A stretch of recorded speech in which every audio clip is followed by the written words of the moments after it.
Ayun mga kagulay, ang tindero ng gulay ay kumakain. Ayun. Yan ang tindero ng gulay dito sa INC Sari-Sari Store. Oh, kain kayo. Paksiw na. Paksiw na isda ang ulam niya. Galunggong at tulingan. Galunggong at tulingan. Lami ka, lami? Sarap. Namit daw sudan niya. Isdang paksiw, muis, may guwa. May gulay. Yan ang magugulay. Oh, doon. May nag-deliver ng kangkong. Ayan, oh. Kangkong. Alam nyo ba, ang dahon ng kangkong ay pwedeng gawing kangkong flakes. Gawa nyo ng alang at magiging kangkong flakes yan. Oh, daming Coca-Cola rito. Yan. May tubig. May damit-damit pa din eh. Ayan, may tubig na malaki. Alam mo yung tubig na malaking yan. Nakaw, kanina lang yung mayaman. 2 buti ang kinuha sa akin. Oh, ay, mga yayaman na yun ang nabili niya. Oh, ano ka? Oh. Tapos, tinay. Hanggang sitaw na isang galing. Palengke. Palengke. Ayan, ang sitaw wala sa palengke. Oh, kalalaki ng tabarina. Tingnan mo. Saba, o kalalaki ng sabay. Bintawg. Bintawg. O, ayan ang mga gulay din sa amin. Karong hapaw, linggaw, ayan, mga lean hours, yung mga natutulog ang mga tao, mamamahinga.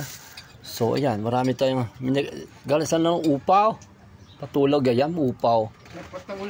May patula, ayan, patula. Sa kabilang gilid, may upaw. Ayan, oh, galing palengke.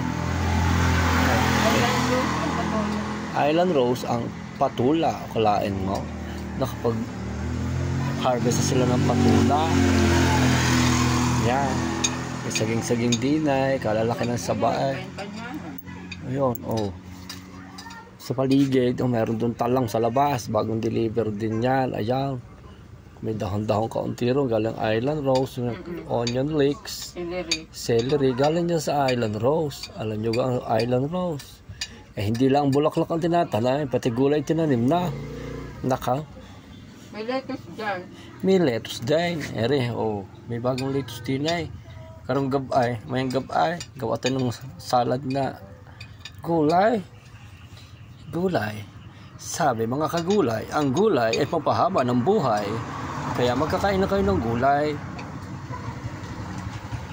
Oh. Yan, oh. Yun. Ito, kamatis na ire. Galing Highland Rose din yan. May talong pang grain. Nasaan yung talong na grain? Ayan. Island Rose din yan. Oh. Halos karamihan ng mga tanim ng Island Rose ay dito dinadala sa aming munting tindahan. Sa aming pundahan. Yan. So, yan. Yan. Sa inyo ang mga gilid-gilid. Oh, dito sa luaw, marami kami pasubak, mga tuyo, suka, itlog, mantika doon, may sardinas, may mantika doon, may personal collection item doon. Tsaka yung mga tubig-tubig na ire. Ire, napakabili rin na eh. Ano pa? Ayun oh. Din na, 40 dias. So, yung kapatid ko nag-uwi. Nag-uwi ng favorite ko. May ano din eh. Sa buhay mo. Sa buhay mo. Yaya, mamiya. O, sabi ng bata, yaya, miya. O, may peanut butter din na eh. 150 ang isang butay. Galing pa sa Maynila. Ay, bilhin nyo na ire. Galing, uwi rin ni Bile. Aming teacher. Si teacher may uwing peanut butter. Bilhin nyo na yan. 150 yan. O iring upa. Patula. O patula. Harvest. Bagong harvest yan. O. Bagong harvest. May patula na. May upo pa. Yan. May pichay. May luya doon. Ayan. Kangkong at saka silit pula. Naka. Ewan ko ba. Mga tao din na yung hilig sa sinigang. Kaya hindi kami nawawalan ng ampalaya, sitaw at saka ng kangkong. May labanos rin. May labanos din. May talong na grain. O itong kaya. Oh, galing din island roast to. Pag hindi nagluto ng isda, pwede subak-subak yung spinach, kakaibang spinach. Hindi ba yung spinach sa Baguio ay hindi ganire. Oh, din aming sa ama, ganire ang spinach from island roast. Nagluto ka ng isda, sinabawang isda, lagay mo yan, kuya sa munggo-munggo. Naka, tapos lagyan mo ng kalabasa, bulang lang. Tapos meron kang sayaw atay.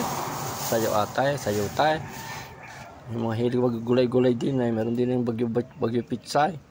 Saka yung bean sprout. Ay din ay minigdala kanina, bata. O yan. Magkano gairo na Galunggong na tinapang galunggong. Kaya kayo marunong maggawa ng tinapang bango sa kawalay. Kaya sa rice cooker. Steam laang, gagamitan mo ng yung tea powder. Kahit anong klase ng tea, lagyan mo ng brown sugar sa ilalim. Yung rice cooker na kaldero, lagyan mo ng foil sa ilalim, lagyan mo ng foil para hindi masunog. Lagyan mo ng asukal, lagyan mo ng yung powder ng tea, di ba yun? Kahit anong klase ng tea, lagay mo roon, tapos i-steam mo lang yung bangaws, may pula na steam, tinapang bangaws. Oh, ganun lang. Ganun lang ang process ng paggawa ng tinapa. Di na eh. Taga ibabado ang nagdala rin 10 sakong ulay. Tutustahin yata ang mga piniritong ang mga baboy-baboy din na.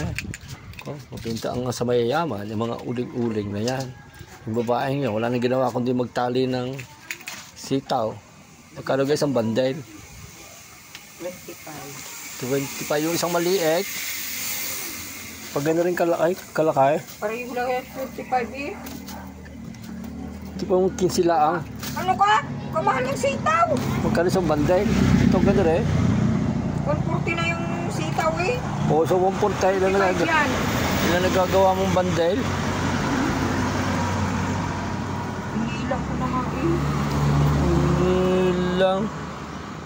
Ganyan ang buhay din na eh. Araw-araw na laang.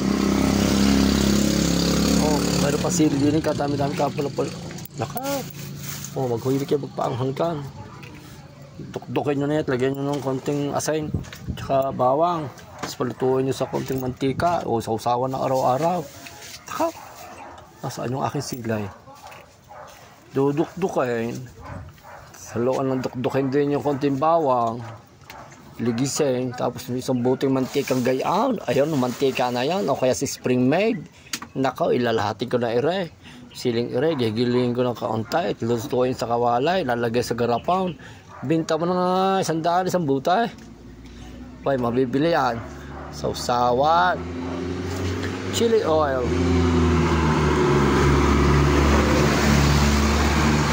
Yan. Ang tindahan ng magugulay. Di na sa amay. Yan, siling sigang, yan. Magkano gaire?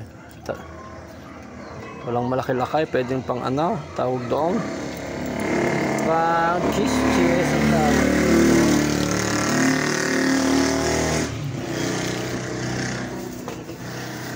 Yan, mga pasubak-subak. Meron din na mahilig magturon. O, bilhin na kayo ng lumpia wrapper din na eh. Meron doon. Mahilig din magluto ng lumay. Lumay, yan o, marami diyang lumay.